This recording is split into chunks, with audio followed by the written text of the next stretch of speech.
Accountability ಬಗ್ಗೆ ನೀವು ಮಾತನಾಡ್ತಾ ಇದ್ರಿ. ಅದೇ ಅಕೌಂಟಬಿಲಿಟಿ ಸಚಿವೆ ಲಕ್ಷ್ಮೀ ಹೆಬ್ಬಾಳ್ಕರ್ ಅವರಿಗೆ ಇಲ್ವಾ ಅನ್ನೋ ಪ್ರಶ್ನೆ ಕೂಡ ಬಿಜೆಪಿ ನಾಯಕರು ಕೇಳ್ತಿದ್ದಾರೆ. ಡಿಸೆಂಬರ್ 9ನೇ ತಾರೀಕು ಈ ಪ್ರಶ್ನೆಯನ್ನ ಕೇಳಲಾಗುತ್ತೆ. 9ನೇ ತಾರೀಕು ಸಚಿವೆ ಅರ್ಧಂಬರ್ಧ ಉತ್ತರ ಕೊಡ್ತಾರೆ. ಅದಾದ ನಂತರದಲ್ಲಿ ಇದನ್ನ ಕ್ಲಿಯರ್ ಆಗಿ ನಾನು ಬಂದ್ಬಿಟ್ಟು ಮಾಹಿತಿ ಸಮೇತ ಉತ್ತರ ಕೊಡ್ತೀನಿ ಅಂತ ಹೇಳಿದವರು ಮಿಸ್ಸಿಂಗ್ ಆಗಿ ಹೋದ್ರು. ಸಚಿವೆ ಲಕ್ಷ್ಮೀ ಹೆಬ್ಬಾಳ್ಕರ್ ಅವರು ವಿಚಾರ ಮಾಧ್ಯಮದಲ್ಲಿ ದೊಡ್ಡದಾಗಿ ಪ್ರಸ್ತಾಪ ಆಗೋವರೆಗೂ, ವಿರೋಧ ಪಕ್ಷದ ನಾಯಕರು ಸಭಾತ್ಯಾಗ ಮಾಡೋ ನಿರ್ಧಾರ ಮಾಡೋವರೆಗೂ ಕೂಡ ವಾಪಸ್ ಬರಲೇ ಇಲ್ಲ ಸದನಕ್ಕೆ. ಬೆಳಗಾವಿಯಲ್ಲಿ ನಡೀತಿದೆ ಅಧಿವೇಶನ. ಬೆಳಗಾವಿ ಜಿಲ್ಲೆಯವರೇ ಆಗಿ 3-4 ದಿನಗಳ ಕಾಲ ಲಕ್ಷ್ಮೀ ಹೆಬ್ಬಾಳ್ಕರ್ ಅವರು ಕಲಾಪದಲ್ಲಿ ಗೈರು ಹಾಜರಾಗಿದ್ರು. ಇಲ್ಲಿ ಅಕೌಂಟಬಿಲಿಟಿ ಎಲ್ಲಿ ಹೋಯ್ತು ಸಚಿವೆದು ಅಂತ ಹೇಳಿ ಪ್ರಶ್ನೆ ಮಾಡ್ತಿದ್ದಾರೆ. ಅಕೌಂಟಬಿಲಿಟಿ ಇಲ್ಲ ಅಂತ ಹೇಳಿದಾಗ, ಅವ್ರಿಗೂ ನಂಗೆ ತಪ್ಪು ಮಾಹಿತಿ ಬಂದಿದೆ ಅಂತ ಹೇಳಿದಾಗ ಅದಕ್ಕೆ ಕಾಲಾವಕಾಶಗಳು ಬೇಕಾಗುತ್ತೆ. ಇವತ್ತು ಶುಕ್ರವಾರ ಮಧ್ಯಾಹ್ನನೇ ಅಡ್ಜಾನ್ ಆಗಿರೋದು, ಶನಿವಾರ ಇಲ್ಲ, ಭಾನುವಾರ ಇಲ್ಲ. ಇವತ್ತು ಸೋಮವಾರದಿಂದ ಮಾಹಿತಿಯನ್ನ ತಗೊಂಡು ಇವತ್ತು ಸದನದಲ್ಲಿ ಉತ್ತರ ಕೊಟ್ಟಿದ್ದಾರಲ್ಲ, ಇವತ್ತು ವಿಷಾದ ವ್ಯಕ್ತಪಡಿಸ್ತೀನಿ ಅಂತ ಹೇಳಿದಾರಲ್ಲ, ಅವ್ರು ಎಲ್ಲಿ ಫಲಾಯನ ಮಾಡಿದ್ದಾರೆ? ಇವತ್ತು ಒಂದು ದಿನ ಮಾಹಿತಿ ತಗೊಳೋದಕ್ಕೆ ಒಂದು ದಿನ ಎಕ್ಸ್ಟ್ರಾ ಆಗಿರ್ಬೋದು ಬಿಟ್ರೆ ಫಲಾಯನ ಇಲ್ಲಿ ಮಾಡಿದ್ದಾರೆ. ನಿಮ್ಮ ಮಾತಿಗೆ ಉತ್ತರ ಕೊಟ್ಟಿದ್ದಾರಲ್ಲ. ಇವತ್ತು ಸೆಷನ್ ಇಲ್ಲ, ಸಂಡೇ ಸ್ಯಾಟರ್ಡೆ ನಡೆಯದೇ ಇಲ್ಲ ಅಂತಂದಾಗ ಉತ್ತರ ಎಲ್ಲಿಂದ ಕೊಡೋದಕ್ಕೆ ಸಾಧ್ಯ ಅವರು? ಬಟ್ ಮಹಿಳೆಯರ ಕೈಗೆ 2,000 ರೂಪಾಯಿ ಕೊಟ್ಟ ಸರ್ಕಾರ ಬೆಲೆ ಏರಿಕೆಯ ಬರಿಯನ್ನ ಹಾಕ್ತು. 2,000 ರೂಪಾಯಿ ಕೈಯಲ್ಲಿ ಕೊಟ್ಟು 4ರಿಂದ 5,000 ರೂಪಾಯಿ ತಿಂಗಳಿಗೆ ಒಂದು ಮನೆಗೆ ಖರ್ಚಾಗ್ತಾ ಇದ್ದ ಹಾಲು, ದಿನಸಿ, ತರಕಾರಿಯಿಂದ ಹಿಡಿದು ಪೆಟ್ರೋಲ್, ಡೀಸೆಲ್ ವರೆಗೂ ಎಲ್ಲವೂ ಕೂಡ ರಾಜ್ಯ ಸರ್ಕಾರ ಹೆಚ್ಚಿಗೆ ಮಾಡಿರೋದ್ರ ಲೆಕ್ಕದಲ್ಲಿ 5ರಿಂದ 6,000 ರೂಪಾಯಿ ಹೆಚ್ಚಿಗೆ ಕೈಯಿಂದ ಖರ್ಚು ಮಾಡೋ ರೀತಿಯ ಪರಿಸ್ಥಿತಿ ಬಂದಿದೆ. ಕಾಂಗ್ರೆಸ್ ಸರ್ಕಾರ ಬಂದ ಮೇಲೆ 2,000 ರೂಪಾಯಿ ಕೊಟ್ಟರು 4ರಿಂದ 5,000 ರೂಪಾಯಿ ಹೆಚ್ಚಿಗೆ ಖರ್ಚು ಮಾಡಿಸ್ತಿದ್ದಾರೆ ಅನ್ನೋ ಆರೋಪ ಕೂಡ ಇದೆ. ಯಾವುದು ಕೂಡ ಇಲ್ಲ. ಇವತ್ತು ಹಾಲಿನ ದರ ಹೆಚ್ಚಾಗಿದೆ ಅಂತ ಹೇಳ್ತಾ ಇದ್ದಾರೆ. ಆದ್ರೆ ಹಾಲಿನಲ್ಲಿ ಇವತ್ತು ಹಾಲು ಉತ್ಪಾದಕರಿಗೂ ಕೂಡ ಇವತ್ತು ತಂದು ಏನು ಫಾರ್ಮ್ ಮಾಡಿರ್ತಾರೆ, ಆಕಳುಗಳನ್ನ, ಹಸುಗಳನ್ನ, ಆಮೇಲೆ ಎಮ್ಮೆಗಳನ್ನ ಸಾಕಿರ್ತಾರೆ, ಅವಿಂದ ತಗೊಂಡು ಹಾಲನ್ನ ತಗೊಂಡ್ಬಂದು ಡೈರಿಗೆ ಹಾಕುವವರಿಗೆ ಒಂದು ಪ್ರೋತ್ಸಾಹದ ಧನದ ಮೂಲಕ ಅವರಿಗೆ ಕೊಡುವಂತ ನಿಟ್ಟಿನಲ್ಲಿ ಇವತ್ತು ಒಂದು ಸ್ವಲ್ಪ ಹೆಚ್ಚಾಗಿರ್ಬೋದು. ಬಿಟ್ರೆ ಇವತ್ತು ಇಲ್ಲಿ ಹೆಚ್ಚಾಗಿದೆ ಅಂತಂದ್ರೆ ಅಲ್ಲಿ ಅವರಿಗೆ ಪ್ರೋತ್ಸಾಹ ಧನವನ್ನ ನೀಡ್ತಾ ಇದ್ದಾರೆ, ಅವರಿಗೆ ಪ್ರೋತ್ಸಾಹವನ್ನ ನೀಡ್ತಾ ಇದ್ದಾರೆ. ಇವತ್ತು ನಮ್ಮದೇ ಆದಂತ ಒಂದು ಹಾಲು ಉತ್ಪಾದನಾ ಮಟ್ಟ ಹೆಚ್ಚಿರ್ಲಿ ಅಂತ ಹೇಳಿ ಒಂದು ನಿಟ್ಟಿನಲ್ಲಿ. ಜೊತೆಗೆ ಇವತ್ತು ಕೇಂದ್ರ ಸರ್ಕಾರದ ಒಂದು ಸಿಲಿಂಡರ್ ಬೆಲೆ ಏರಿಕೆ ಆಗಿರ್ಬೋದು, ಹಲವಾರು ಇವತ್ತು ಡೀಸೆಲ್ ಬೆಲೆ, ಪೆಟ್ರೋಲ್ ಬೆಲೆ ಏರಿಕೆ ಆಗಿರ್ಬೋದು, ಕ್ರೂಡ್ ಆಯಿಲ್ ನ ಬೆಲೆ ನೋಡಿ ನೀವು. ನಮ್ಮ ಒಂದು ಹಿಂದಿನ UPA ಸರ್ಕಾರ ಇದ್ದಾಗ ಕ್ರೂಡ್ ಆಯಿಲ್ ನ ಬೆಲೆ ಯಾವ ರೀತಿ ಇತ್ತು, ಇವತ್ತು ಯಾವ ರೀತಿ ಇದೆ ಅಂತೇಳಿ. ಅವತ್ತು ಹೆಚ್ಚಿಗೆ ಇದ್ರೂ ಕೂಡ ಒಂದು ಡೀಸೆಲ್, ಪೆಟ್ರೋಲ್ ಬೆಲೆ ಕಡಿಮೆ ಇತ್ತು. ಇವತ್ತು ಕಡಿಮೆ ಆಗಿದ್ರು ಕೂಡ ಅದ್ರ ಪ್ರೊಡಕ್ಷನ್ ಜಾಸ್ತಿ ಇದ್ರೂ ಕೂಡ ಇವತ್ತು ರೇಟ್ ಜಾಸ್ತಿ ಆಗ್ತಾ ಇದೆ. ಯಾಕೆ ಆಗ್ತಾ ಇದೆ ಅಂತೇಳಿ ಇವತ್ತು ನಮಗೆ ಸಿಗಬೇಕಾದಂತ ಅಕ್ಕಿಯಲ್ಲೂ ಕೂಡ ಇವತ್ತು ಕರ್ನಾಟಕ ರಾಜ್ಯಕ್ಕೆ ನಾವು ಹೆಚ್ಚಿನ ಒಂದು ಅಕ್ಕಿಯನ್ನ ಬೇಡಿಕೆಯನ್ನ ಇಟ್ಟಿದ್ವಿ. 10 ಕೆಜಿ ಅಕ್ಕಿಗೆ ಅವರು 5 ಕೆಜಿಯನ್ನ ಕೊಟ್ಟಿದ್ದು. ಇನ್ನು ಉಳಿದಿದ್ದಂಥದ್ದು ಎಲ್ಲೋಯ್ತು? ಇವತ್ತು ಯಾರು ಅದಕ್ಕೆ ಬಿಡ್ಡಿಂಗ್ ಅನ್ನ ಕರೆದ್ರು, ಇವತ್ತು ಯಾರು ಟೆಂಡರ್ ಅನ್ನ ಕರೆದ್ರು, ಇದನ್ನ ಎಲ್ಲ ಆಲೋಚನೆ ಮಾಡ್ಬೇಕಾಗತ್ತಲ್ಲ. ಇವೆಲ್ಲವೂ ಸೂಕ್ಷ್ಮ ವಿಚಾರಗಳು ಜನರ ಮುಂದೆ ಯಾರು ಕೂಡ ಇಡಲ್ಲ.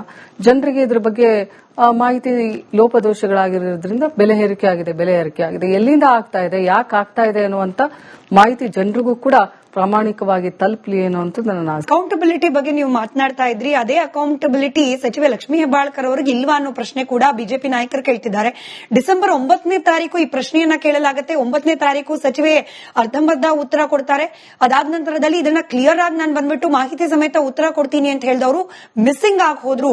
ಸಚಿವೆ ಲಕ್ಷ್ಮೀ ಹೆಬ್ಬಾಳ್ಕರ್ ಅವರು ವಿಚಾರ ಮಾಧ್ಯಮದಲ್ಲಿ ದೊಡ್ಡದಾಗಿ ಪ್ರಸ್ತಾಪ ಆಗೋವರೆಗೂ, ವಿರೋಧ ಪಕ್ಷದ ನಾಯಕರು ಸಭಾತ್ಯಾಗ ಮಾಡೋ ನಿರ್ಧಾರ ಮಾಡೋವರೆಗೂ ಕೂಡ ವಾಪಸ್ ಬರಲೇ ಇಲ್ಲ ಸದನಕ್ಕೆ. ಬೆಳಗಾವಿಯಲ್ಲಿ ನಡೀತಿದೆ ಅಧಿವೇಶನ. ಬೆಳಗಾವಿ ಜಿಲ್ಲೆಯವರೇ ಆಗಿ 3-4 ದಿನಗಳ ಕಾಲ ಲಕ್ಷ್ಮೀ ಹೆಬ್ಬಾಳ್ಕರ್ ಅವರು ಕಲಾಪದಲ್ಲಿ ಗೈರು ಹಾಜರಾಗಿದ್ರು. ಇಲ್ಲಿ ಅಕೌಂಟಬಿಲಿಟಿ ಎಲ್ಲಿ ಹೋಯ್ತು ಸಚಿವೆದು ಅಂತ ಹೇಳಿ ಪ್ರಶ್ನೆ ಮಾಡ್ತಿದ್ದಾರೆ. ಅಕೌಂಟಬಿಲಿಟಿ ಇಲ್ಲ ಅಂತ ಹೇಳಿದಾಗ, ಅವ್ರಿಗೂ ನಂಗೆ ತಪ್ಪು ಮಾಹಿತಿ ಬಂದಿದೆ ಅಂತ ಹೇಳಿದಾಗ ಅದಕ್ಕೆ ಕಾಲಾವಕಾಶಗಳು ಬೇಕಾಗುತ್ತೆ. ಇವತ್ತು ಶುಕ್ರವಾರ ಮಧ್ಯಾಹ್ನನೇ ಅಡ್ಜಾನ್ ಆಗಿರೋದು, ಶನಿವಾರ ಇಲ್ಲ, ಭಾನುವಾರ ಇಲ್ಲ. ಇವತ್ತು ಸೋಮವಾರದಿಂದ ಮಾಹಿತಿಯನ್ನ ತಗೊಂಡು ಇವತ್ತು ಸದನದಲ್ಲಿ ಉತ್ತರ ಕೊಟ್ಟಿದ್ದಾರಲ್ಲ, ಇವತ್ತು ವಿಷಾದ ವ್ಯಕ್ತಪಡಿಸ್ತೀನಿ ಅಂತ ಹೇಳಿದಾರಲ್ಲ, ಅವ್ರು ಎಲ್ಲಿ ಫಲಾಯನ ಮಾಡಿದ್ದಾರೆ? ಇವತ್ತು ಒಂದು ದಿನ ಮಾಹಿತಿ ತಗೊಳೋದಕ್ಕೆ ಒಂದು ದಿನ ಎಕ್ಸ್ಟ್ರಾ ಆಗಿರ್ಬೋದು ಬಿಟ್ರೆ ಫಲಾಯನ ಇಲ್ಲಿ ಮಾಡಿದ್ದಾರೆ. ನಿಮ್ಮ ಮಾತಿಗೆ ಉತ್ತರ ಕೊಟ್ಟಿದ್ದಾರಲ್ಲ. ಇವತ್ತು ಸೆಷನ್ ಇಲ್ಲ, ಸಂಡೇ ಸ್ಯಾಟರ್ಡೆ ನಡೆಯದೇ ಇಲ್ಲ ಅಂತಂದಾಗ ಉತ್ತರ ಎಲ್ಲಿಂದ ಕೊಡೋದಕ್ಕೆ ಸಾಧ್ಯ ಅವರು? ಬಟ್ ಮಹಿಳೆಯರ ಕೈಗೆ 2,000 ರೂಪಾಯಿ ಕೊಟ್ಟ ಸರ್ಕಾರ ಬೆಲೆ ಏರಿಕೆಯ ಬರಿಯನ್ನ ಹಾಕ್ತು. 2,000 ರೂಪಾಯಿ ಕೈಯಲ್ಲಿ ಕೊಟ್ಟು 4ರಿಂದ 5,000 ರೂಪಾಯಿ ತಿಂಗಳಿಗೆ ಒಂದು ಮನೆಗೆ ಖರ್ಚಾಗ್ತಾ ಇದ್ದ ಹಾಲು, ದಿನಸಿ, ತರಕಾರಿಯಿಂದ ಹಿಡಿದು ಪೆಟ್ರೋಲ್, ಡೀಸೆಲ್ ವರೆಗೂ ಎಲ್ಲವೂ ಕೂಡ ರಾಜ್ಯ ಸರ್ಕಾರ ಹೆಚ್ಚಿಗೆ ಮಾಡಿರೋದ್ರ ಲೆಕ್ಕದಲ್ಲಿ 5ರಿಂದ 6,000 ರೂಪಾಯಿ ಹೆಚ್ಚಿಗೆ ಕೈಯಿಂದ ಖರ್ಚು ಮಾಡೋ ರೀತಿಯ ಪರಿಸ್ಥಿತಿ ಬಂದಿದೆ. ಕಾಂಗ್ರೆಸ್ ಸರ್ಕಾರ ಬಂದ ಮೇಲೆ 2,000 ರೂಪಾಯಿ ಕೊಟ್ಟರು 4ರಿಂದ 5,000 ರೂಪಾಯಿ ಹೆಚ್ಚಿಗೆ ಖರ್ಚು ಮಾಡಿಸ್ತಿದ್ದಾರೆ ಅನ್ನೋ ಆರೋಪ ಕೂಡ ಇದೆ. ಯಾವುದು ಕೂಡ ಇಲ್ಲ. ಇವತ್ತು ಹಾಲಿನ ದರ ಹೆಚ್ಚಾಗಿದೆ ಅಂತ ಹೇಳ್ತಾ ಇದ್ದಾರೆ. ಆದ್ರೆ ಹಾಲಿನಲ್ಲಿ ಇವತ್ತು ಹಾಲು ಉತ್ಪಾದಕರಿಗೂ ಕೂಡ ಇವತ್ತು ತಂದು ಏನು ಫಾರ್ಮ್ ಮಾಡಿರ್ತಾರೆ, ಆಕಳುಗಳನ್ನ, ಹಸುಗಳನ್ನ, ಆಮೇಲೆ ಎಮ್ಮೆಗಳನ್ನ ಸಾಕಿರ್ತಾರೆ, ಅವಿಂದ ತಗೊಂಡು ಹಾಲನ್ನ ತಗೊಂಡ್ಬಂದು ಡೈರಿಗೆ ಹಾಕುವವರಿಗೆ ಒಂದು ಪ್ರೋತ್ಸಾಹದ ಧನದ ಮೂಲಕ ಅವರಿಗೆ ಕೊಡುವಂತ ನಿಟ್ಟಿನಲ್ಲಿ ಇವತ್ತು ಒಂದು ಸ್ವಲ್ಪ ಹೆಚ್ಚಾಗಿರ್ಬೋದು. ಬಿಟ್ರೆ ಇವತ್ತು ಇಲ್ಲಿ ಹೆಚ್ಚಾಗಿದೆ ಅಂತಂದ್ರೆ ಅಲ್ಲಿ ಅವರಿಗೆ ಪ್ರೋತ್ಸಾಹ ಧನವನ್ನ ನೀಡ್ತಾ ಇದ್ದಾರೆ, ಅವರಿಗೆ ಪ್ರೋತ್ಸಾಹವನ್ನ ನೀಡ್ತಾ ಇದ್ದಾರೆ. ಇವತ್ತು ನಮ್ಮದೇ ಆದಂತ ಒಂದು ಹಾಲು ಉತ್ಪಾದನಾ ಮಟ್ಟ ಹೆಚ್ಚಿರ್ಲಿ ಅಂತ ಹೇಳಿ ಒಂದು ನಿಟ್ಟಿನಲ್ಲಿ.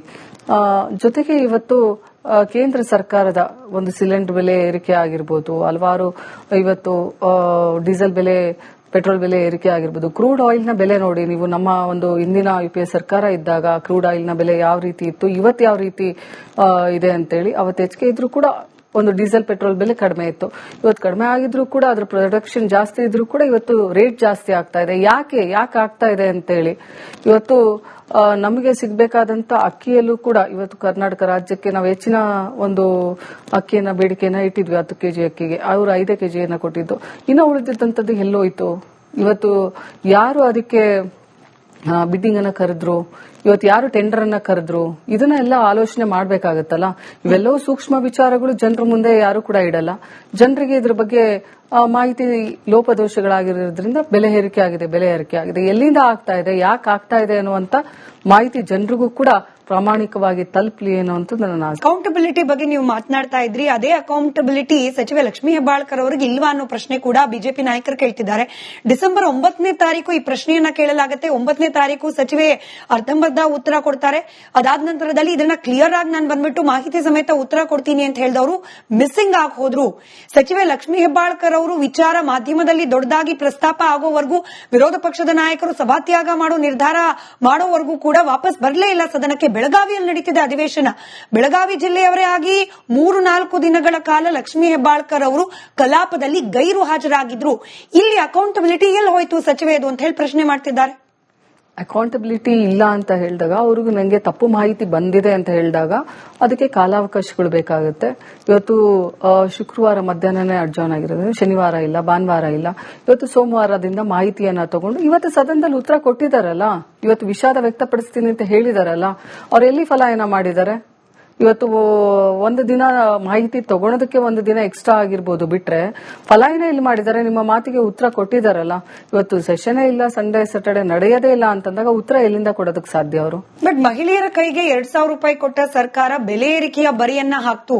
2,000 ರೂಪಾಯಿ ಕೈಯಲ್ಲಿ ಕೊಟ್ಟು 4ರಿಂದ 5,000 ರೂಪಾಯಿ ತಿಂಗಳಿಗೆ ಒಂದು ಮನೆಗೆ ಖರ್ಚಾಗ್ತಾ ಇದ್ದ ಹಾಲು, ದಿನಸಿ, ತರಕಾರಿಯಿಂದ ಹಿಡಿದು ಪೆಟ್ರೋಲ್, ಡೀಸೆಲ್ ವರೆಗೂ ಎಲ್ಲವೂ ಕೂಡ ರಾಜ್ಯ ಸರ್ಕಾರ ಹೆಚ್ಚಿಗೆ ಮಾಡಿರೋದ್ರ ಲೆಕ್ಕದಲ್ಲಿ 5ರಿಂದ 6,000 ರೂಪಾಯಿ ಹೆಚ್ಚಿಗೆ ಕೈಯಿಂದ ಖರ್ಚು ಮಾಡೋ ರೀತಿಯ ಪರಿಸ್ಥಿತಿ ಬಂದಿದೆ. ಕಾಂಗ್ರೆಸ್ ಸರ್ಕಾರ ಬಂದ ಮೇಲೆ 2,000 ರೂಪಾಯಿ ಕೊಟ್ಟರು 4ರಿಂದ 5,000 ರೂಪಾಯಿ ಹೆಚ್ಚಿಗೆ ಖರ್ಚು ಮಾಡಿಸ್ತಿದ್ದಾರೆ ಅನ್ನೋ ಆರೋಪ ಕೂಡ ಇದೆ. ಯಾವುದು ಕೂಡ ಇಲ್ಲ. ಇವತ್ತು ಹಾಲಿನ ದರ ಹೆಚ್ಚಾಗಿದೆ ಅಂತ ಹೇಳ್ತಾ ಇದ್ದಾರೆ. ಆದ್ರೆ ಹಾಲಿನಲ್ಲಿ ಇವತ್ತು ಹಾಲು ಉತ್ಪಾದಕರಿಗೂ ಕೂಡ ಇವತ್ತು ತಂದು ಏನು ಫಾರ್ಮ್ ಮಾಡಿರ್ತಾರೆ, ಆಕಳುಗಳನ್ನ, ಹಸುಗಳನ್ನ, ಆಮೇಲೆ ಎಮ್ಮೆಗಳನ್ನ ಸಾಕಿರ್ತಾರೆ, ಅವಿಂದ ತಗೊಂಡು ಹಾಲನ್ನ ತಗೊಂಡ್ಬಂದು ಡೈರಿಗೆ ಹಾಕುವವರಿಗೆ ಒಂದು ಪ್ರೋತ್ಸಾಹದ ಧನದ ಮೂಲಕ ಅವರಿಗೆ ಕೊಡುವಂತ ನಿಟ್ಟಿನಲ್ಲಿ ಇವತ್ತು ಒಂದು ಸ್ವಲ್ಪ ಹೆಚ್ಚಾಗಿರ್ಬೋದು. ಬಿಟ್ರೆ ಇವತ್ತು ಇಲ್ಲಿ ಹೆಚ್ಚಾಗಿದೆ ಅಂತಂದ್ರೆ ಅಲ್ಲಿ ಅವರಿಗೆ ಪ್ರೋತ್ಸಾಹ ಧನವನ್ನ ನೀಡ್ತಾ ಇದ್ದಾರೆ, ಅವರಿಗೆ ಪ್ರೋತ್ಸಾಹವನ್ನ ನೀಡ್ತಾ ಇದ್ದಾರೆ. ಇವತ್ತು ನಮ್ಮದೇ ಆದಂತ ಒಂದು ಹಾಲು ಉತ್ಪಾದನಾ ಮಟ್ಟ ಹೆಚ್ಚಿರ್ಲಿ ಅಂತ ಹೇಳಿ ಒಂದು ನಿಟ್ಟಿನಲ್ಲಿ. ಜೊತೆಗೆ ಇವತ್ತು ಕೇಂದ್ರ ಸರ್ಕಾರದ ಒಂದು ಸಿಲಿಂಡರ್ ಬೆಲೆ ಏರಿಕೆ ಆಗಿರ್ಬೋದು, ಹಲವಾರು ಇವತ್ತು ಡೀಸೆಲ್ ಬೆಲೆ, ಪೆಟ್ರೋಲ್ ಬೆಲೆ ಏರಿಕೆ ಆಗಿರ್ಬೋದು, ಕ್ರೂಡ್ ಆಯಿಲ್ ನ ಬೆಲೆ ನೋಡಿ ನೀವು. ನಮ್ಮ ಒಂದು ಹಿಂದಿನ UPA ಸರ್ಕಾರ ಇದ್ದಾಗ ಕ್ರೂಡ್ ಆಯಿಲ್ ನ ಬೆಲೆ ಯಾವ ರೀತಿ ಇತ್ತು, ಇವತ್ತು ಯಾವ ರೀತಿ ಇದೆ ಅಂತೇಳಿ. ಅವತ್ತು ಹೆಚ್ಚಿಗೆ ಇದ್ರೂ ಕೂಡ ಒಂದು ಡೀಸೆಲ್ ಪೆಟ್ರೋಲ್ ಬೆಲೆ ಕಡಿಮೆ ಇತ್ತು. ಇವತ್ತು ಕಡಿಮೆ ಆಗಿದ್ರು ಕೂಡ ಅದ್ರ ಪ್ರೊಡಕ್ಷನ್ ಜಾಸ್ತಿ ಇದ್ರೂ ಕೂಡ ಇವತ್ತು ರೇಟ್ ಜಾಸ್ತಿ ಆಗ್ತಾ ಇದೆ. ಯಾಕೆ ಆಗ್ತಾ ಇದೆ ಅಂತೇಳಿ ಇವತ್ತು ನಮಗೆ ಸಿಗಬೇಕಾದಂತ ಅಕ್ಕಿಯಲ್ಲೂ ಕೂಡ ಇವತ್ತು ಕರ್ನಾಟಕ ರಾಜ್ಯಕ್ಕೆ ನಾವು ಹೆಚ್ಚಿನ ಒಂದು ಅಕ್ಕಿಯನ್ನ ಬೇಡಿಕೆಯನ್ನ ಇಟ್ಟಿದ್ವಿ. 10 ಕೆಜಿ ಅಕ್ಕಿಗೆ ಅವರು 5 ಕೆಜಿಯನ್ನ ಕೊಟ್ಟಿದ್ದು. ಇನ್ನು ಉಳಿದಿದ್ದಂಥದ್ದು ಎಲ್ಲೋಯ್ತು? ಇವತ್ತು ಯಾರು ಅದಕ್ಕೆ ಬಿಡ್ಡಿಂಗ್ ಅನ್ನ ಕರೆದ್ರು, ಇವತ್ತು ಯಾರು ಟೆಂಡರ್ ಅನ್ನ ಕರೆದ್ರು, ಇದನ್ನೆಲ್ಲ ಆಲೋಚನೆ ಮಾಡ್ಬೇಕಾಗತ್ತಲ್ಲ. ಇವೆಲ್ಲವೂ ಸೂಕ್ಷ್ಮ ವಿಚಾರಗಳು ಜನರ ಮುಂದೆ ಯಾರು ಕೂಡ ಇಡಲ್ಲ. ಜನರಿಗೆ ಇದ್ರ ಬಗ್ಗೆ ಮಾಹಿತಿ ಲೋಪದೋಷಗಳಾಗಿರೋದ್ರಿಂದ ಬೆಲೆ ಏರಿಕೆ ಆಗಿದೆ, ಎಲ್ಲಿಂದ ಆಗ್ತಾ ಇದೆ, ಯಾಕೆ ಆಗ್ತಾ ಇದೆ ಅನ್ನುವಂತ ಮಾಹಿತಿ ಜನರಿಗೂ ಕೂಡ ಪ್ರಾಮಾಣಿಕವಾಗಿ ತಲುಪಲಿ ಅನ್ನುವಂಥದ್ದು ನನ್ನ ಆಸೆ.